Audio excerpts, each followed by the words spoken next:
অভিযোগ আছে ওর জন্য একটা মেয়ে মারা গেছে, তোলাবাজি ছিল, অনেক জায়গায় ওর দুর্নীতি আছে, বিজেপি কর্মী থেকে মারধর করেছে, ধমকি দিয়েছে, 21 ঘর ভাঙাভাঙি করেছে।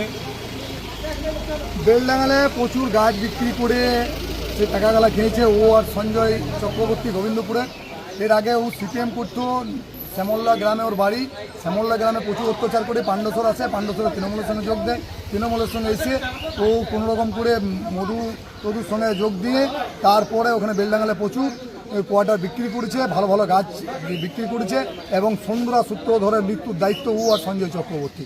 তার জন্য আমরা এসেছি আজকে প্রতিবাদ জানাতে, তার যাতে